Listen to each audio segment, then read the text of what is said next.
Nous sommes monsieur le maire. D'abord, il s'agit de présenter comment. Voilà, notre Yakwadaou, ni Koutiala commune maire dans la forêt. Mes parents Kemberila. Barami Kalfale Nouma, voyez, commune Kassoroko,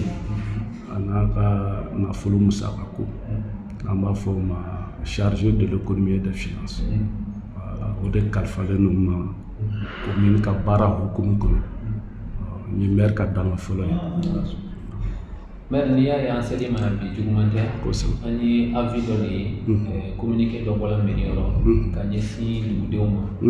ni communiquer na kelen ga bele dake kanye si dugudewma kana taxi usana donc ani avis yemuna anya kanu ka si awma anga si ka do taxi re yemune fo na ya don taxi yemui o taxi qualité de lebe no ni dugudewma kamo sana meri. Alors, nga folo bawe ya nganda do nyimali la ka tanga o refu aw munu sera ka bo aw kaso ka se kana nyingal semana amba fo folo ni fasu jo wale ay o ye nyingal mi ke no ye wele dai e ka do hakila jigdo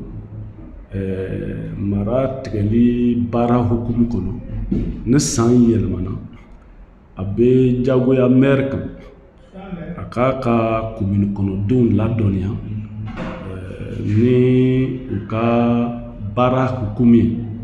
parce que wakati de be san kono commune bu la tagamani salen sarawde anyo wele dade ke ka hakli jigi ke commune kono doma ka fo wakati do sera uka no ka salen sara namba fo nanzara kana uka taxi ne lampu ya famia abi jago ya maire kan aka hakli jigi ke o de hado aye wele dake no ye communiquer ka afficher yoro la ka di radio ma wala o hakli jigi la kuma do pour que ka donga fo mara dlali beki ka joroni la walia communiquer kono mbari ga fo wele dade kala kanya simo mo kana taxi sara am se ga do taxi re mo fo voilà wele dami kera ika do décentralisation hukum kono jamana yere ya ngamia ka fo be ka wuri yirwali nama fama développement ika sigida ka yirwali aka kalfa sigida la mugoma o sharia kumba mi tara iba ye ka fo abu bol fen damandamanu de kan abe bol fen munu kan oui aw yere ka se ka dodbo aw yere la ka keke nyon kan abu fo de ma taxi na ya soro ebe ka sigida commune kono ebe don ke aka kan ka taxi ndo sara o taxi de suguya ka cha abu folo bu bolmi kan décentralisation hukum kono a folo bu bol adama den yere kan ka fo adama de hakami be commune kono aw yere folo ka yirwa taxi do sara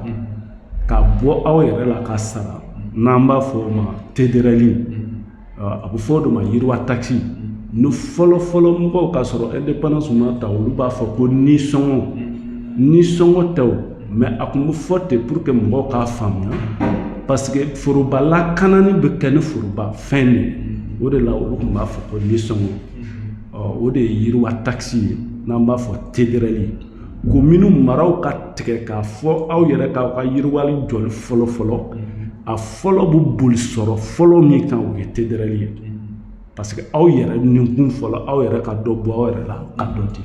mais sharia e dantigala ako o yirwa taxi mi bisara abadam na kemene bi wolofla no durla kata se keme woroma donc itise ka boni shikono itise ka jigi kemene bi wolofla no duru duguma itise ka teme keme worola o yo yamara de commune bema otman ne konna na be kita dla ka be ni ka se hakay diga commune kono donc ka se hakay ima famia donc oui yamara de commune ma otmana conseil be se ka shariata ka fo anta ke keme sabane bi wolofla no duru misale ala o de bɛ Kucala commune kɔnɔ dɔ bɛ se k'a fɔ an ka commune kɔnɔ comme sɔrɔta wɛrɛ tɛ yen an bɛ se k'an ta kɛ 500 ye dɔw yɛrɛ bɛ se k'a fɔ an ka commune kɔnɔ comme sɔrɔta ka bon an bolo an b'an ta kɛ dɔgɔmani min fɔra 175 dɔw yɛrɛ bɛ se k'a fɔ foyi t'an bolo an b'an ta kɛ 550 ye mais e tɛ se ka bɔ 600 in kɔnɔ fiyewu o ye misali ye min di yiriwa taxe kan n'an b'a fɔ min ma l'impôt ye nanzarakan ye mais an b'a fɔ sale mais sale min don maa o maa bɛ Mali kɔnɔ n'i bɛ sigida dɔ kɔnɔ n'i ye commune ye sariya bɛ e yamaruya i k'o sara a bɛ fɔ o de ma impôt forfaitaire sur la personne c'est un impôt forfaitaire sur la personne donc e yɛrɛ e de ka kan k'a sara mais mɔgɔ suguya dɔw fana de ka kan ka sara dɔw sen t'a la sariya b'olu fana tɔgɔ fɔ karisa ma kan ka sara karisa b'a sara karisa ma kan ka sara ka sababu kɛ nin o fana dantigɛlenw don o mɔgɔw b'o la o misaliyala maa min bɛ kalan na école la o t'a sara misaliyala muso min ye kɔnɔɲɛ 4 kɛ o t'a sara misaliyala min bɛ drapeau kɔrɔ n'an b'a fɔ a ma soldat olu ma kan ka sara banaba bɛ minnu fana na olu ma kan ka sara n'a bɔra olu la ani n bɛ se ka ɲinɛ dɔw kɔ n'a bɔra olu la fɛn fɛn bɛ faso kɔnɔ ani mɔgɔ min ye san 60 ni kɔ sɔrɔ o t'a sara mais n'a bɔra olu la fɛn fɛn bɛ yen i fonctionnaire o i baarakɛla wɛrɛ o bɛɛ de bɛ yiriwa taxe sara nin yɔrɔnin kan pereperelatigɛ dɔ bɛ yen an b'o di mɔgɔw ma o tɛ dɔwɛrɛ ye o ye fonctionnaire ye fonctionnaire bɛɛ bɛ TDRL sara mais fonctionnaire dɔw b'a fɔ an bɛ ITS sara ITS tɛ TDRL ye ITS ye sariya de b'o jalatigɛ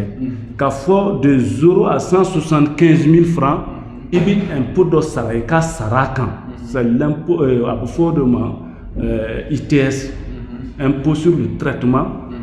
du salaire i m'a faamuya o ni TDRL tɛ kelen ye sariya b'o jalatigɛ n'o tɛ min fana de 175 000 à telle personne pourcentage bɛ ɲɔgɔn ɲɛ ka yɛlɛ minnu fana bɛ miliyɔn caman sara olu fana ka ITS ka ca donc o ye u bɛ reverser de parce que minnu bɛ e ka impôt e ka sara baara kɛ dakoya e ka sara ka kan ka impôt dɔ dégager o ye o ni TDRL tɛ kelen ye voilà donc n bɛ fɛ ka nin pereperelatigɛ di mais nin dɔrɔn tɛ n y'a fɔ ɲɛna kumakan fɔlɔ la k'a fɔ commune tigɛra mais ni de ye ressource fɔlɔ ye ni gouvernement yɛrɛ y'i basé a kan a filanan sigidaw bɛ ɲɔgɔn ɲɛ a bɛ se ka ye fɛn wɛrɛw bɛ commune kɔnɔ min nafaw ka bon sugu b'o la duguba kɔnɔnaw yɛrɛ b'o la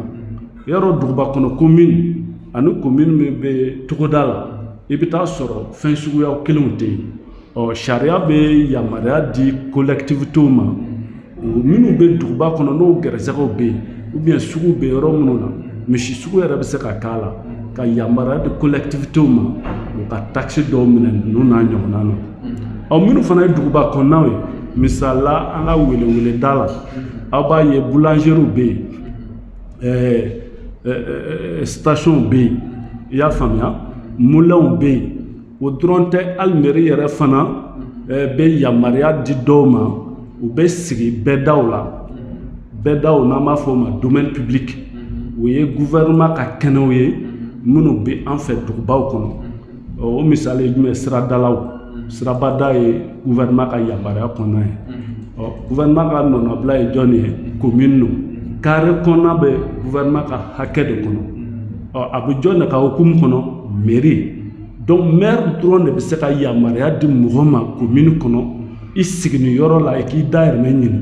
mais papier min bɛ d'i ma o ye papier ye k'a yira i dayirimɛ ɲini mais ni faso mako sera ma i bɛ se ka bɔ yen i y'a faamuya an b'a fɔ o ma l'utilisation du domaine public mais i tɛ sigi kameliya la dɛ a dɔw la an b'a ye ni ɲama bɛ bɔn an bɛ mɔgɔ sigi pour que ɲama kana bɔn donc nin bɛɛ ye sale sɔrɔ yɔrɔ ye commune fɛ n'an ye dugukolo yɔrɔ min suma ka d'i ma délibération min b'an bolo sariya b'a yira don o don i ka dɔrɔmɛ 10 sara kalo la o ye 300 ye o ye taxe dɔ ye i y'a faamuya donc ça c'est l'utilisation du domaine public mais sali wɛrɛw bɛ yen o ye patantiw ye mairie tɛ se ka a bɛɛ minɛ Mali sariya ko mɔgɔw fana bɛ yen cakɛda bɛ yen a kɛrɛnkɛrɛnya la nin fɛn ninnu kama o ye service des impôts ye olu bɛ taxe minnu minɛ collectivités ka ɲɔgɔnlaninw b'o o fana na mais an t'a ye an ka commune ka dugukolo minnu bɛ taama kɔnɔ a b'a jateminɛ moto taxiw b'o la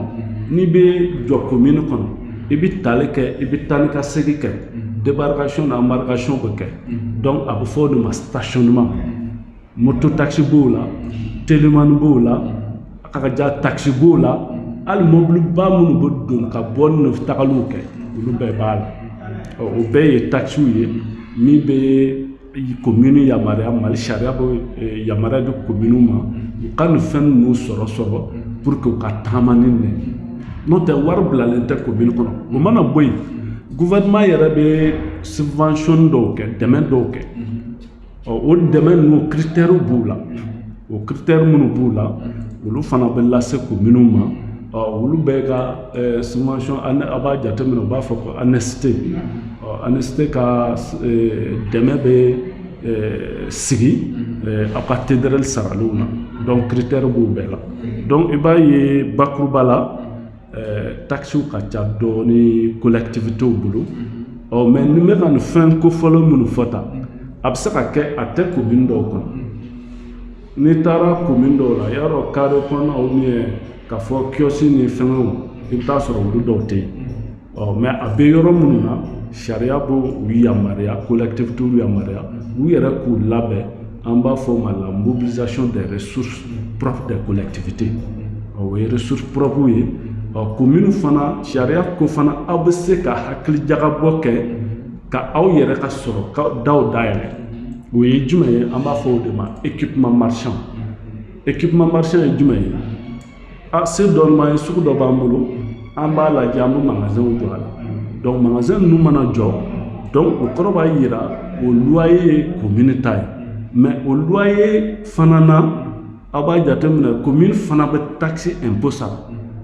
parce que commune n'i ye loyer sara fɛn fɛn bɛ loyer sara i bɛ impôt dɔ sara i y'a faamuya ça c'est l'organisation étatique Mali sariyaw de bɛ nin fɛn ninnu labɛn mais a kɔni ye yamaruya di collectivitéw ma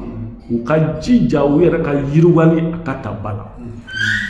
o de ye nin taxe ninnu ani commune minnu sera n'olu sera k'u labɛn ka lakana ka ɲɛ i b'a ye yiriwali bɛ nɔgɔya moto ka vignette bɛ nin bɛɛ la parce que bolimafɛn a sen fila a bɛɛ vignette bɛ ta